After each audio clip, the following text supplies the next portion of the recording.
Allah. Loh, ini gimana ini ceritanya ini? Loh. Video amatir merekam sebuah bajai berwarna biru melaju dengan santai di ruas jalan tol Jakarta-Tangerang.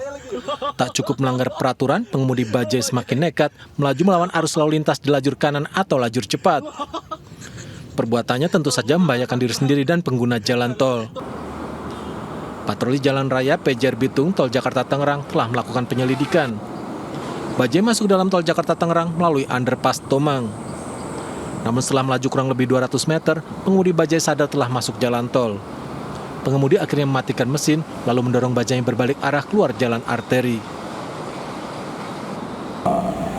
Ikut arus underpass menuju, beliau tidak tahu jalan, pertama mencari putaran, kemudian dia masuk ke underpass. Setelah keluar dan beliau sadar itu di KM 0200, untuk KM 0200 sendiri kan sudah di dalam tol.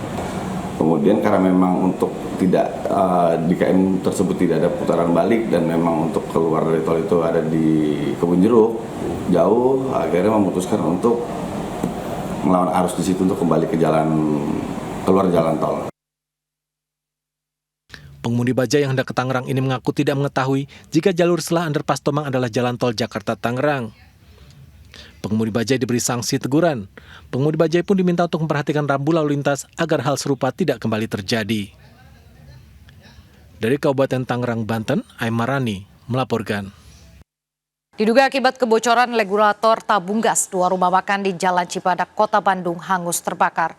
Asap tebal mengepul hingga ke bagian depan bangunan membuat panik warga sekitar. Kahuruan Cibadak tuh, kahuruan.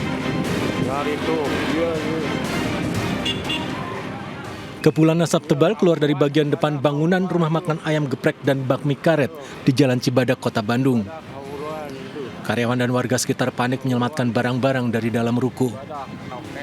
Pekat asap membuat warga sekitar tak dapat memasuki bangunan ruko untuk memadamkan api. Kebakaran terjadi siang hari saat kondisi kawasan tersebut tengah ramai.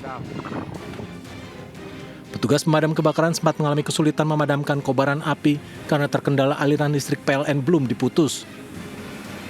Dugaan sementara, kebakaran terjadi akibat kebocoran regulator tabung gas di rumah makan bakmi karet.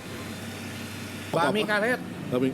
Sebelumnya ada ledakan dulu, Pak? Atau? Itu katanya ribut-ribut dari kali awalnya dari gas. Dari gas ya? Dari gas. Baru ganti gas. Tapi nggak ada yang kejebak, Pak, di situ, Pak? Nggak ada keluar semua. Alhamdulillah nggak ada orang, Pak. Jadi asal mula api menurut pemilik itu ada kebocoran gas yang kemudian ketika menyalakan ada sambatan api. Jadi di garis bawahi bukan tabung gas yang meledak, tetapi ada kebocoran gas yang mana menyalakan api karena sambatan yang akhirnya yang bakmi karet, berarti bakmi karet asal mulanya di sana. Api berhasil dipadamkan setelah 1 jam. Damkar Kota Bandung menerjunkan 12 armada pemadam kebakaran ke lokasi. Kondisi bagian dalam kedua bangunan habis terbakar.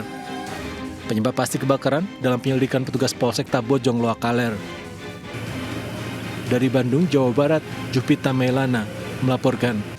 Pemirsa, seorang ibu pingsan saat antri beras murah di lapangan Kavaleri Kota Parepare, Sulawesi Selatan. Ratusan orang antri beras murah SPHP dengan harga HET Rp52.000. RT-nya apa?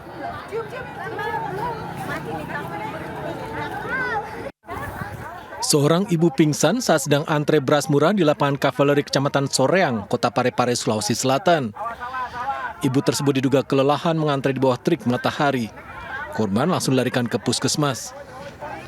Ratusan orang antre beras murah SPHP yang dijual dengan harga eceran tertinggi pemerintah Rp52.000 untuk kemasan 5 kg.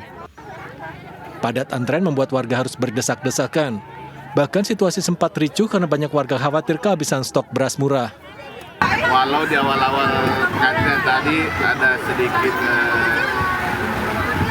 ricuh karena warga ada khawatiran tidak mendapatkan berasnya, jadi masing-masing berebutan untuk tidak mau tertib antrinya. Pasar murah ini digelar Perum Bulog Parepare. Pembelian beras dibatasi, masing-masing warga hanya berhak membeli 2 kemasan atau 10 kg beras. Dari Parepare, Sulawesi Selatan, Erwin Eka Pratama, iNews melaporkan. Pemirsa, harga beras berangsur turun. Pantauan di Pasar Induk Beras Cipinang dan Pasar Tradisional Kebayoran Lama Jakarta, harga beras turun sekitar 14%. Beras jenis medium dijual Rp13.000 per kilogram dari harga sebelumnya Rp15.000 per kilogram.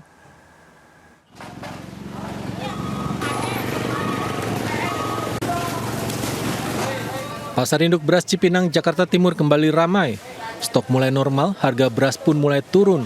Pedagang dan pembeli mulai bernafas lega. Harga beras karungan ukuran 60 kg yang sebelumnya bisa mencapai angka Rp700.000, kini turun menjadi Rp600.000 atau sekitar 14%. Alhamdulillah rada turun sih, Mas. Udah turun? Dari yang kapan hari itu, waduh, kasihan kita kan penjual ya, nyari yang harga murah bagus buat pelanggan.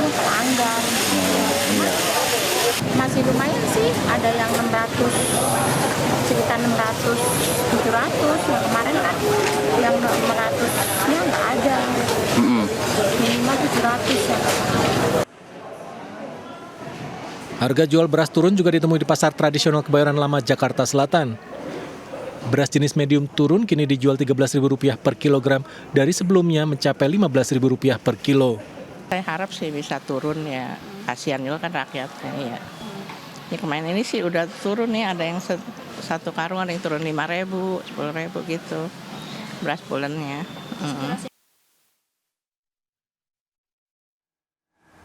Pemirsa, menjelang bulan suci Ramadan, harga kebutuhan pokok terus melambung.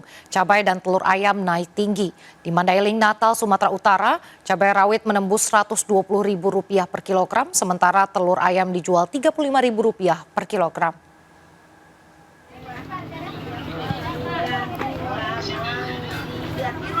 Tradisi tahunan menjelang bulan Ramadan terus berulang. Harga berbagai kebutuhan pokok merangkak naik. Pantauan di Pasar Tradisional Mandailing, Natal, Sumatera Utara, berbagai jenis cabai naik harga. Harga cabai rawit kini menembus Rp120.000 per kilogram. Kenaikan harga cukup tinggi juga terjadi pada telur ayam dan minyak goreng curah. Harga telur ayam kini Rp55.000 per papan atau berkisar Rp35.000 per kilogram. Naik cukup tinggi dari harga sebelum pemilu lalu yang berkisar Rp45.000 per papan. Sementara minyak goreng curah kini Rp17.000 per kilogram, naik Rp3.000 dari harga eceran tertinggi pemerintah. Biasanya satu papan dia itu kita jual 45, sekarang 55. Kalau nggak 53, kalau per kilonya kita jatuhkan bisa ke 30-an 1 kilo. Itu naik tinggi tuh ya? Itu udah jauh kali, nggak seperti biasanya. Oke, itu kenapa bisa segitu tinggi? Kita nggak tahu entah lonjakan ekonomi atau setelah selesai pileg ini entah kayak mana keadaan perekonomian kita sekarang, Bang. Memang belinya segitu atau gimana? Memang belinya kita segitu. Apa alasan distributor atau agen? Distributor Pembeli tak dapat berbuat banyak, kenaikan harga kebutuhan pokok membuat mereka harus pandai-pandai mengatur uang belanja. Tetap aja. Beli berapa banyak? Biasanya beli setengah, seperempat. Cukup nggak uang belanjanya, Bu? Cukup-cukupin. Cukup-cukupin. Jadi 5.000 situ. Menurut para pedagang, kenaikan harga sudah mulai terjadi dari tingkat distributor. Dari Mandailing, Natal, Sumatera Utara, Ahmad Hussein Lubis, iNews melaporkan.